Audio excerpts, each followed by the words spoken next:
The first update we have today is about a major casting shakeup for The Real Housewives of Orange County Season 20. A rival housewife is dropping some serious tea, alleging that reality star legend Vicki Gunvalson literally stole her full-time spot from someone else who was already cast. So this claim comes from Crystal Kung Minkoff, an alum of The Real Housewives of Beverly Hills. She announced on her podcast that Vicki took someone else's orange, securing a full-time role at the expense of another cast member. Now, Crystal didn't say who got the boot, but a lot of people are speculating it's Katie Janela, who reportedly fell out with most of her castmates last season. For her part, Vicki's confirmed that Andy Cohen offered her the role. He apparently explained that they took a chance because she's a team player and loves Bravo. But here's the twist. Despite that big announcement of her return at BravoCon, Vicki admitted she doesn't even have a finalized contract yet. Her attorney told her to hold tight until the agreement is more solid. Before we get into the next update, please make sure you've liked this video and subscribed to this channel. Okay then, let's move on to next update now. Next, we are going to talk about some really intense family drama involving Kelly Dodd and her daughter, Jolie. A leaked voicemail has completely blown things up, and even though Kelly has apologized, the family is more divided than ever. So here's what happened. A clip of a voicemail Kelly sent to Jolie got leaked last month. And get this, Jolie apparently had her mom blocked, so Kelly had to send it through Jolie's friend. In the voicemail, Kelly threatened to publicly share recordings she had saved of Jolie screaming at her father. Apparently, Jolie was mad because her dad hadn't taken her on vacation or bought her a car. Kelly also called Jolie a dumb little girl and stupid, and then called Jolie's father some effing loser.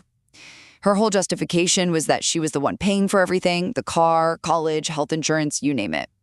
Now, Kelly did issue a statement on December 1st. She said she apologized to Jolie and that her comments were made out of anger and frustration. She said, "All I want is Jolie back in my life." But it doesn't sound like that's happening. Kelly says Jolie still hasn't forgiven her and is getting bad advice from bad people. And who are these people? Well, Kelly says her own mother and brother have taken Jolie's side, calling the situation destructive. She also said that Jolie has a lot of growing up to do.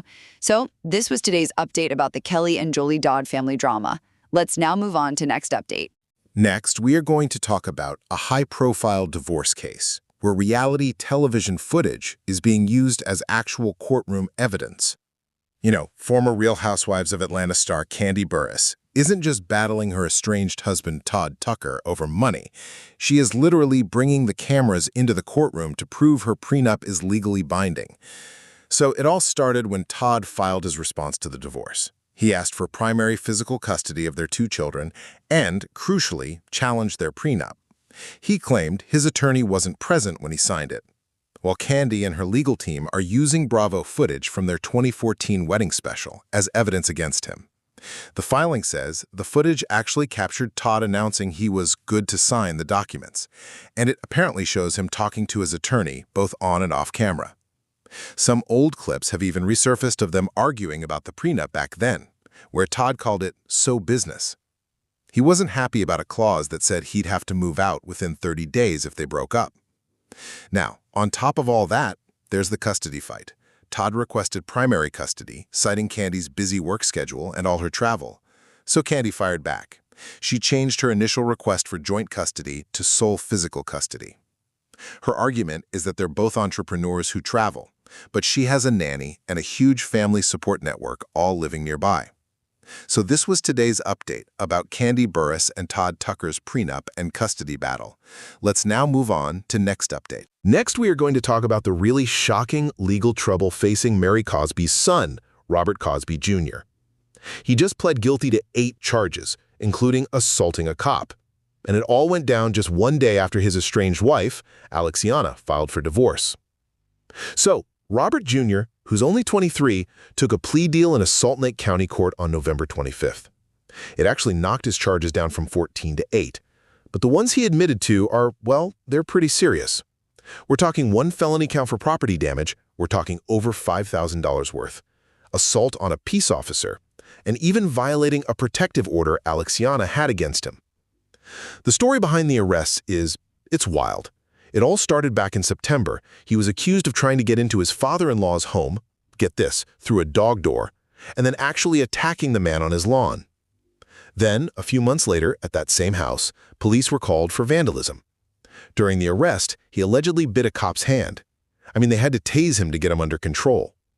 Now, his lawyer says Robert was just having a really hard time accepting the marriage was over. He looked at his parents' 27-year marriage as the ideal and just couldn't let go.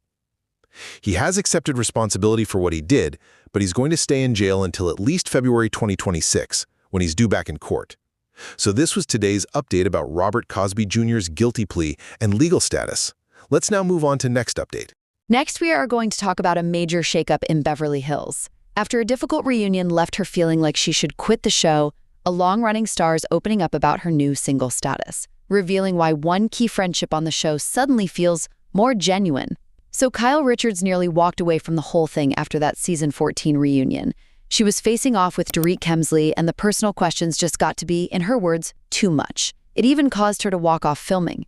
She admits she wasn't proud of that moment, but says she almost didn't return for season 15. Luckily, she feels a lot stronger now. On her personal life, well, following her separation from Mauricio Omansky, she's now finally able to say the word single. She's open to dating, though you won't find her on any apps. She says she still believes in love and marriage. And you know that comment she made about liking both Brad Pitt and Angelina Jolie? Yeah, that was apparently a strategic move just to get her castmates to back off about her dating life. But maybe the biggest news is about the friendships. Kyle says her relationship with Sutton Strack has completely changed since Garcelle Bouvet left the show. She feels that without Garcelle in the mix, her friendship with Sutton felt more genuine. She's teasing that season 15 will have some drastic changes. People you thought were close friends are no longer, and new friendships are forming. Oh, and she also says new cast member Rachel Zoe is great.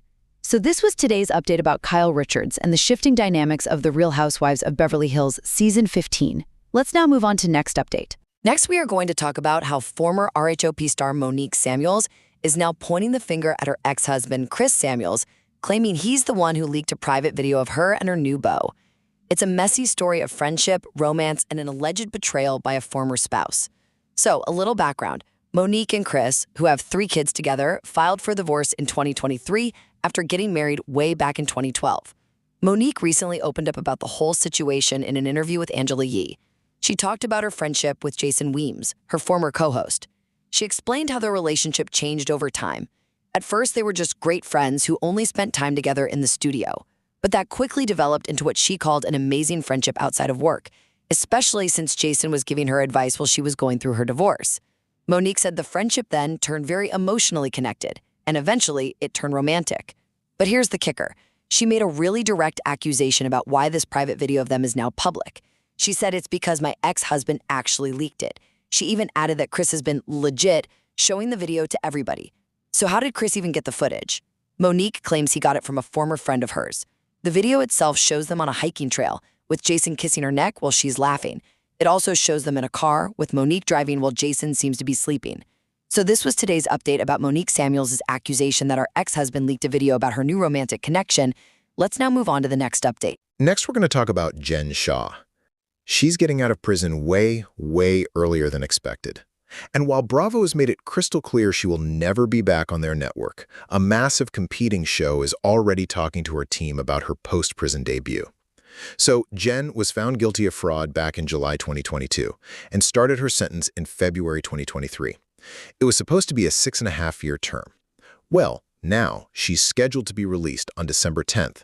That's less than 3 years served. And Bravo is not having it. They are moving on completely. Andy Cohen said it himself, flat out.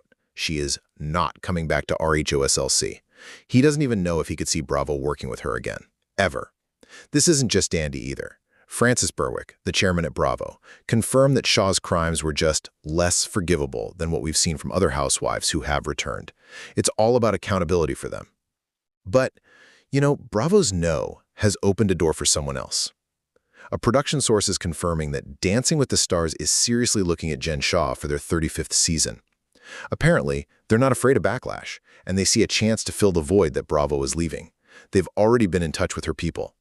And, let's be real, this isn't that surprising for them. The show has a long history of casting controversial people, like Sean Spicer or Bristol Palin. They're clearly looking to make a splash. So this was today's update about Jen Shah's reality TV future. Let's now move on to the next update. Next, we're going to talk about reality star Lindsay Hubbard absolutely shutting down a wild paternity rumor. And this one involves another TV veteran, Johnny Bananas. It got so intense, he actually went on a podcast and suggested he might be the father. Yeah, but Lindsay's response was immediate, sharp, and very public. So this whole thing kicked off when Johnny Bananas went on the Hollywood Raw podcast back on November 26th. He said that he and Lindsay Hubbard, reconnected and rekindled after her split from Carl Radke in August of 2023.